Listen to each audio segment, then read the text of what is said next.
What's happening, everybody? Trey here, and today at Reactions to the Classics, I'm going to be reacting to PJ Harvey and her record To Bring You My Love. Very much looking forward to this. I'm familiar with 3 or 4 PJ Harvey records and have enjoyed them all quite a bit, so looking forward to diving into another one here today. Want to shout out our longtime friend, patron, and supporter of the channel, Mark, who brought this suggestion and also suggested the 2011 record Let England Shake that my dad Sean actually did a reaction to last month, so you can check that out.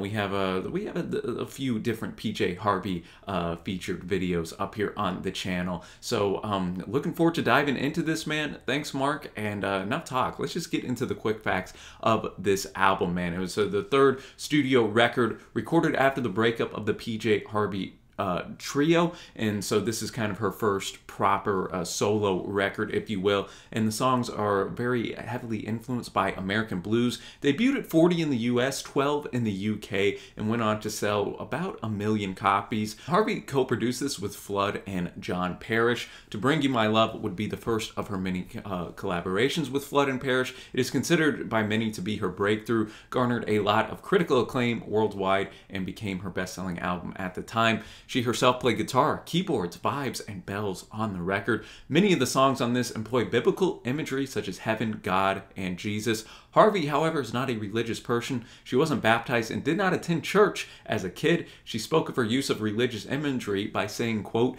"I look towards religion as possibly one means to finding an answer, to making sense why we're here. That's what drives the creative force, to make sense of one's life. A very natural place to look is in that divine area because it's so strong and has been here long before us." Many references are made to one of Harvey's major influences, the great Captain Beefheart from back in the 60s, man. The opening line of the record, "I Was Born in the Desert," is also the opening line of Beefheart's strong debut record, Safe as Milk. The album's second track, Meet the Monster, borrows the line "Meet the Monster Tonight" from Beefheart's Tropical Hot Dog Night, the second track off of his Shiny Beast, an album which Harvey has said had a particular impact on her. A lyrical and melodic resemblance to Beefheart's Dropout Boogie is also found on the track I Think I'm a Mother. So, you know, a lot of Beefheart influence on here. Musically, it's a bit more complicated than her debut record, which is also really strong. Dry and Rid of Me, which is probably my favorite PJ record that I've heard up to this point, which, you know, is a bit more grungy and kind of heavy at points. 2 guitar parts are used in many of the songs on this record, and in most cases played by Harvey and Parrish. Acoustic guitars and strings used sparingly in her previous releases can be heard throughout this record. Bells, chimes, vibraphone add to the atmosphere as well, and keyboards and organ are also used extensively. A result of much of the album being composed on a Yamaha keyboard Harvey bought second hand. So if you're thinking about going out and buying a keyboard from one of these secondhand shops, man, maybe take some inspiration from what PJ was able to do here. And the album received a lot of universal acclaim, voted Best Album of the Year in the Village Voices Jazz and Pop Critics poll by a wide margin. It's also voted the year's #1 album by publications such as the Rolling Stone, New York Times, People, USA Today, Hot Press, and in the biggest landslide victory in 15 years, the Los Angeles Times. So, I mean, it's very rare to see an album get that much universal acclaim from so many different publications, man. So this is getting me hyped, man. It also received 2 Grammy Award nominations as Best Alternative Music Performance and Best Female Rock Vocal for the lead single, Down by the Water, and was nominated for the Mercury Music Prize. Spin magazine later ranked it #3 on the best albums of the 90s. All tracks here are written by PJ herself, and man, that's gonna get us into this first track. Before we do that, though, I'm gonna have the lyrics pulled up for all of these tunes, man, and due to copyright, music won't be in this video, but there will be a link to Vimeo down below, which includes the full video with the full album and all the good music included, man. Shout out to the patrons who allow us to have that server space on Vimeo. Much appreciated. But enough talk, man. Let's just jump into this thing. We're going to start with To Bring You My Love, the title track here. And I'm just looking forward to this, man. So thanks again to Mark. Let's get it.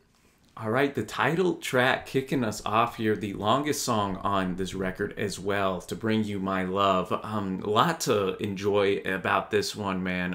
I think PJ really put her, a great foot forward to start this record off. I like how it started off with that fade in, almost like you're coming from that barren desert that she so talks about in that first line. I was born in the desert, been down for years. Jesus, come closer. I think my time is near. I find it interesting, the religious imagery that PJ employs on this song, man. Starting, calling out to God here, calling out to Jesus, noting all the trials and tribulations that she's been through, hell and high water. As she says, I've traveled over dry earth and floods, hell and high water to bring you my love. And through this, we have that almost ominous guitar riff going, and it really kind of builds the tension in the track. Then in that second verse, we switch gears here. She again talks about some of the struggles she's gone through, and she notes that she was cast out of heaven, cast down on my knees. I've lain with the devil, cursed God above, forsaken heaven to bring you my love. So then that switch kind of occurs from crying out to God in that first verse to now, being cast out of heaven, being with the devil, just that stark contrast. And then we have that second guitar that also comes into play. I thought PJ and John Parrish played off really well. That organ played by PJ as well kind of bubbles up midway through the track as well, and it almost have like a bow type sound in there. Very interesting arrangement that kept me engaged, man, and I think reflected the just kind of uneasiness that the lyrics kind of bring forth to mind, man. And I like how the chorus is just that simple refrain, to bring you my love, bring you my love. She just kind of sets that barren nature, that I'm kind of out here searching. I'm kind of in the dark in a sense through her vocal delivery, which you can tell a little bit of the Captain Beefheart influence on this track already. So great way to start off the record right here, man. And now we're going up to track number 2, Meet Z Monster. Only 3.5 minutes here. Let's see what we got. All right, Meet Z Monster. Great title, and it kind of, I think, continues some of these darker, ominous themes that we had in the opening track here. She notes, just see it coming at my head. I'm not running. I'm not scared. So something we can kind of I think tell from just the way that guitar is kind of revving up too. It sounds a bit dangerous, a bit dark, I guess you could say. But PJ standing here, feet planted firmly in the ground, not going to be wavering, and it's this big black monsoon. Take me with you. She notes, yeah, I'm ready. Meet Z Monster tonight. What a monster, what a night, what a lover, what a fight. As I'm filming this here in October, man, this has Halloween vibes all over it. She notes, yeah, it's coming out of this world. Yeah, I'm lucky, the lucky girl. Hell ain't half full. Take me with you. So you almost wonder, is this the same Lucifer or Satan, that's from the first track, who she made her bed with, so to speak? That could be a metaphor for a lover who maybe she knows deep down that this guy isn't going to be good for me, and yet there's still some of that attraction there in some regard. I could be reading too far into it. In any case, there's something here that's dark and dangerous, and yet PJ is wanting that to kind of wash over her and take over her, so to speak, man. Here, yet again, I thought the guitar work was a highlight. We had a dual guitar, this time by, again, John Parrish, but also Joe Gore hopped in there. The fuzzy nature of it, I think, just worked perfect for the lyricism yet again. And man, we're 2 for 2 so far, ladies and gentlemen. PJ's off to a good start here, and now we're gonna go to Working for the Man. All right, Working for the Man, a unique composition to be sure, man, just with that bass really thumping, and obviously that a bit of a hypnotic drum beat that we had there. Shout out to Joe Dilworth on the kit right there. I think that's the only song on this album that he's on the drums. As we go along, we have a very monotone delivery here by PJ, and on the guitar, not a lot there, which is obviously in a stark contrast to our first 2 songs. Almost had a bit of a James Bond type of sound as it was eking through there. Maybe that's just because the new Bond movie's coming out tomorrow, so maybe that's just on my mind, man. But PJ goes in here, she notes, in the night I look for love, get my strength from the man above. God of piston, God of steel, God is here behind the wheel. So kind of conflating that idea, the man above, God, with the kind of car imagery as well. And she just says simply, I'm just working for the man. She continues to go and say, take him handsome, take him mean, look good in my steel machine. So I'm just thinking of PJ being a badass going in this car, cruising down, looking for the man. Quite simply, who's gonna be the next one? Maybe, hopefully, this lover will be better than Satan was in the first couple tracks. And she continues to go on. Don't you know who I am yet? Working harder for the man. Go around. I'm doing good. And she again notes, get my strength from the man above. So again, that religious imagery is even permeating in this type of track. Probably my least favorite of the three so far, and yet there's still a lot of interesting things here. And now we're going to move on to what was the second single from this record. We have Come On, Billy. So let's cue this one up. It's tough. I don't know if I like this or the title track more. They're both so different, but this, I mean, I loved PJ's vocal performance on this, and we had the strings really kind of coming into the forefront in that last minute or so, first time they popped up on this record. So it gave it a bit of differentiation here, and the story itself was just so captivating. We, come on, Billy, come to me. I'm waiting. I'll love you endlessly. And then she continues to delve out some of the details of this. Who's Billy? What do we got? She notes, don't you think it's time now you met your only son? Okay, so they were previous lovers here. She notes, I remember lovers play, the corn was gold, and we lay in it for days. I remember the things you said, my little Billy, come to your lover's bed. Come home to your son. Tomorrow might never come. So they obviously were previous lovers. They had a child together, and now now Billy's just off and doing whatever he's doing, and she's here. She wants him back to be involved with her son, or with their son rather. But also, it seems that she maybe wants to rekindle this relationship back together. And I thought the line too, you look good to me. How many nights now? Your child inside of, and then she just like trails it off, like she can't muster up the I don't know, the strength to finish off what that line was gonna say. She says, "Don't forget me. I had your son. Damn thing went crazy, but I swear you're the only one." And then the refrain at the end, again, very hypnotic vocal delivery. Come along, Billy. Come to me. Come along, Billy. Come to me. So definitely had to give it the heart treatment right there. Great. Just great all the way around, man, from the vocals to the lyrics to the musical arrangement. And now we're gonna go to track number 5 here. We got Teklo. Harvey claimed the main inspiration came from the soundtrack album for The Guns from Saint Sebastian. Quote, I've got a record at home. Ennio Morricone, the famous movie composer, he did all the Sergio Leone westerns. He knows. She also said there's a song on there called Teklo's Death, and I thought that sounds interesting, and it's just percussion. There's nothing else. There's no instruments, and I just found it very intriguing as a title. After I listened to that album, it kind of sparked off so many ideas around that song for me that's what went into writing the music. Teklo is the character played by the great Charles Bronson in the movie, and the song also featured a real cowbell played by PJ herself. All right, Teklo, yet again, man, gonna have to give the heart treatment to that one, man. That one, it reminded me a bit of Working for the Man, but I liked it more just because, I don't know, I felt a little bit more passion a bit in PJ's vocals, and I thought the guitar, though it was understated, it still kind of packed a punch for just what I think PJ was going for on here. You can really kind of tell some of the grief that's coming through the character here. Long goes the night, longer the day. Teklo, your death will send me to my grave. Like when PJ sings that, you feel it in your own heart, man. You really kind of get a bit melancholic yourself. And she notes, I learned to beg, I learned to pray. Send me his love, send him to me again. So she crying out to God here, send me his love. Teklo's love, send him to me again, and then that chorus with just that riff that continued, let me ride, let me ride, let me ride on his grace for a while. Again, I think you can interpret that either as in God's grace or what I'm kind of leaning toward, this Teklo character's grace right here.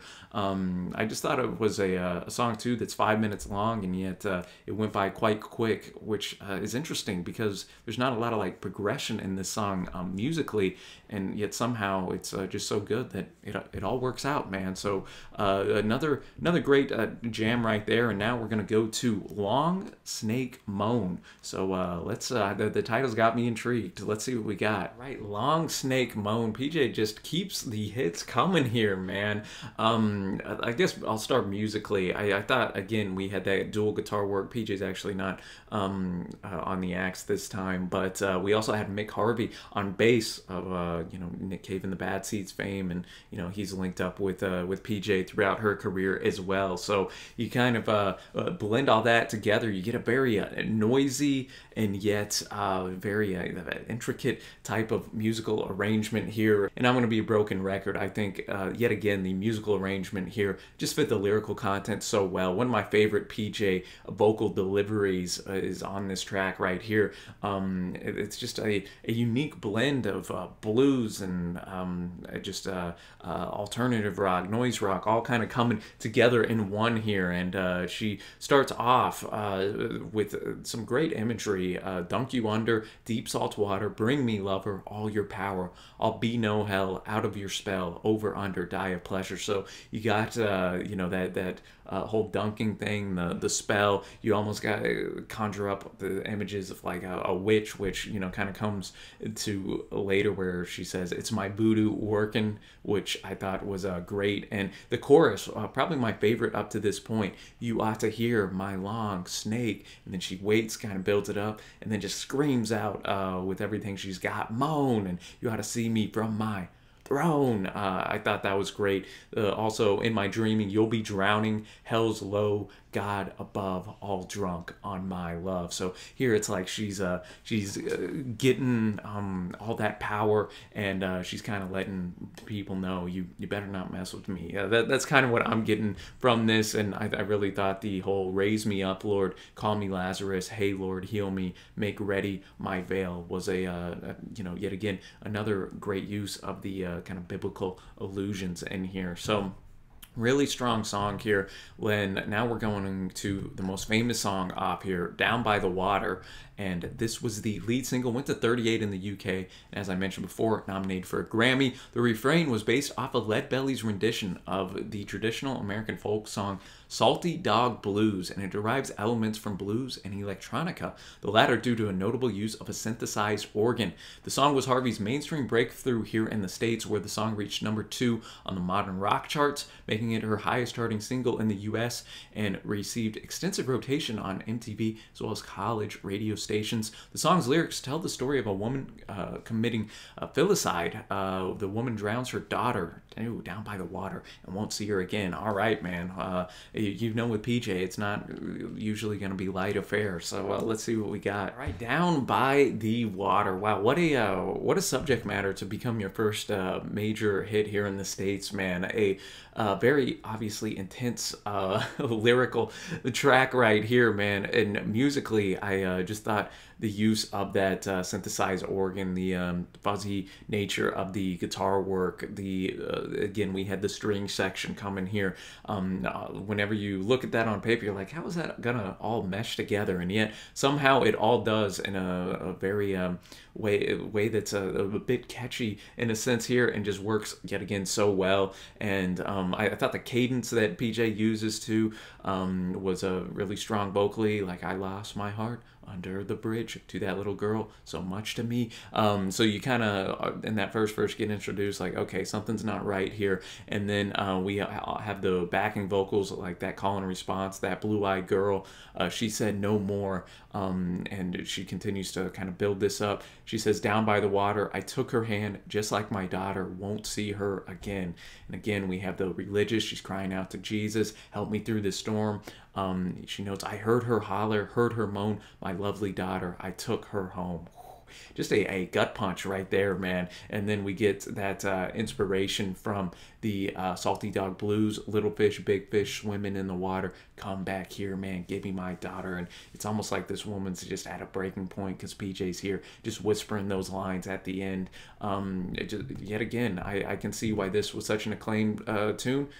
Gotta give it the heart treatment, man. And we only have 3 songs left. This album is absolutely humming along right here, and we're gonna go now to I Think I'm a Mother. Let's see what we got. All right, I think I'm a Mother, bringing it here. Yet again, this is the third song we've had on the record so far where we get a bit of a lengthy introduction here. We have PJ on the guitar again, kind of setting a bit of those darker tones just from that, and we get her in a very kind of muffled voice as well, and the drums are also a bit muffled and echoey a bit, almost like you're hearing them from across the house or something like that. So musically I thought it was interesting, and I mean lyrically as well, very not confusing, but it honestly gave me a bit of Dylan-esque type of vibes here, just with all the rhetorical questions and the shift in like kind of characters and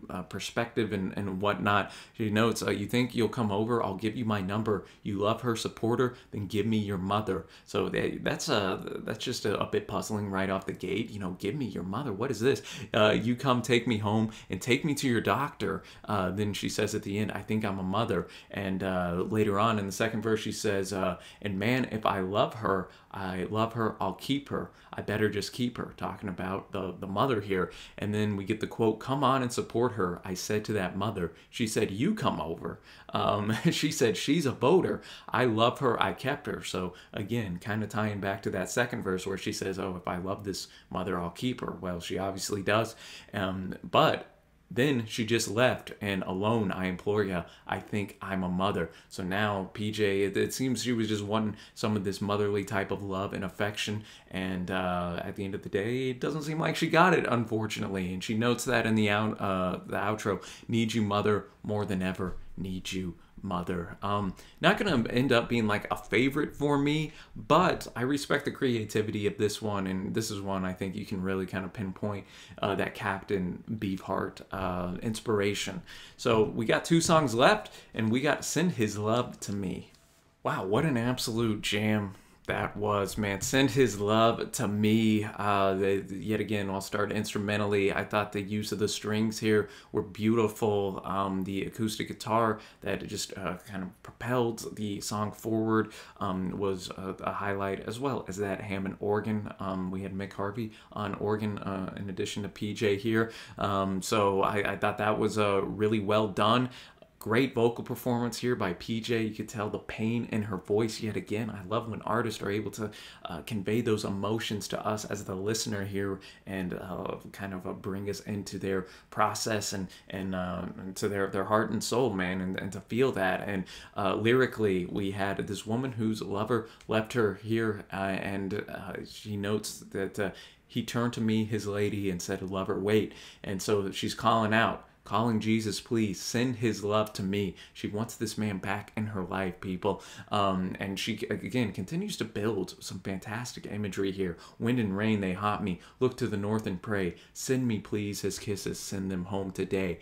And again, she just notes how she was just abandoned, left alone in this desert. This house becomes a hell. This love becomes a tether. This room becomes a cell. I'm thinking the house and the room, maybe she's all alone now and just reminded of the fact that and this love is that she has for this this ex-lover is a tether to her, to where she can't kind of move on in her life, in a sense. So I thought that was a great verse. And then she's just from calling out to Jesus to calling out to her mom and dad, saying, hey, please send him back to me. She notes, how long must I suffer? Dear God, I've served my time. This love becomes my torture. This love, my only crime.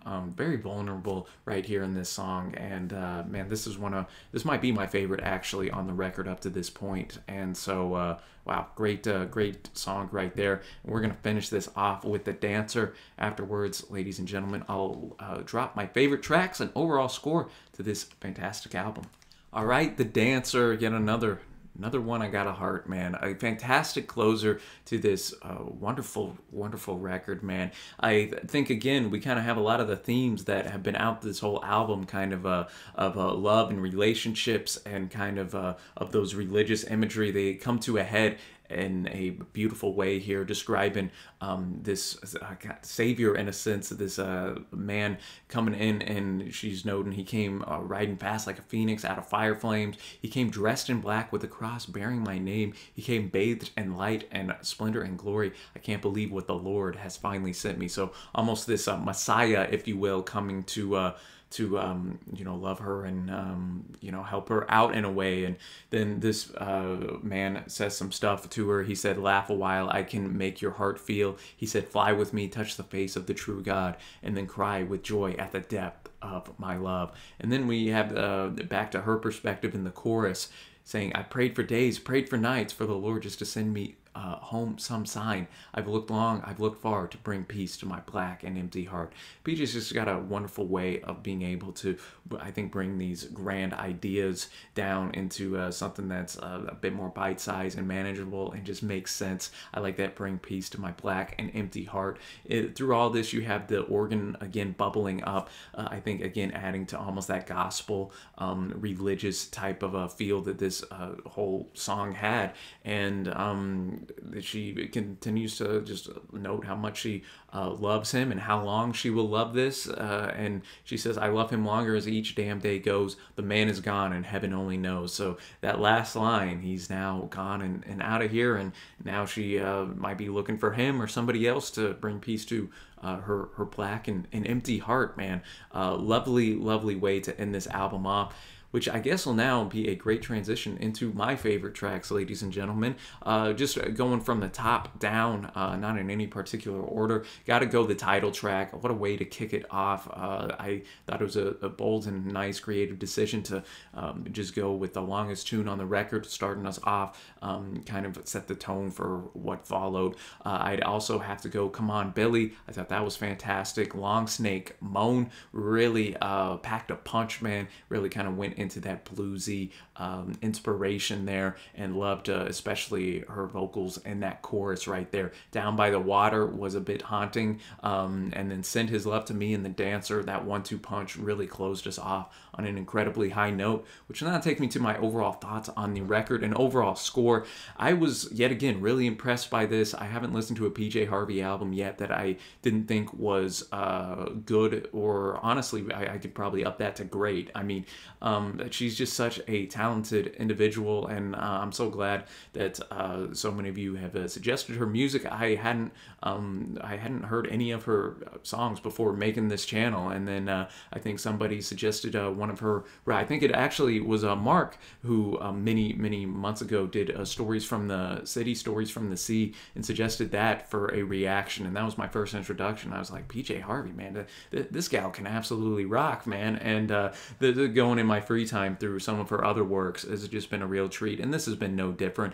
I thought that the bluesy kind of use of the guitar, the organ, the strings on a few tracks, the manipulation of her vocals on a couple of those tunes really kind of gave that dark bluesy type of imagery and sound. And then you have other songs that kind of let go of that a little bit and you know, add those strings in and get a little bit more heartfelt in the lyrical content. So there's, I think, something a little bit for everybody on this record, and yet it still keeps that cohesive theme really touching on, I think, the two main things, that religious type of allusions and imagery, as well as love and searching for it, wanting it, being abandoned, and how are you going to pick yourself up after that. So all that to say, man, thought it was a fantastic record. I got to go with strong 8.5 on this on first listen. I thought this was great. Shout out to 1995, my birth year, for bringing another banger of a record through, and shout out to PJ Harvey, man. She every record I listen to, I really, really love. And so I'm looking forward to whatever else might be on the horizon. Be sure to let me know in the comments your favorites on this record and what your overall thoughts on this album as well. Where do you rank it in her discography? Also, be sure to give some love to Mark for suggesting this for the channel today. Really enjoyed this. And if you would like to suggest another record or song or support the channel in any way, you can check out our Patreon page, which is linked below, and will also be at the end screen, along with another video you might enjoy. But I think that'll wrap it up for us today. And until next time, y'all, thank you so much for watching. Happy listening, and I will see ya.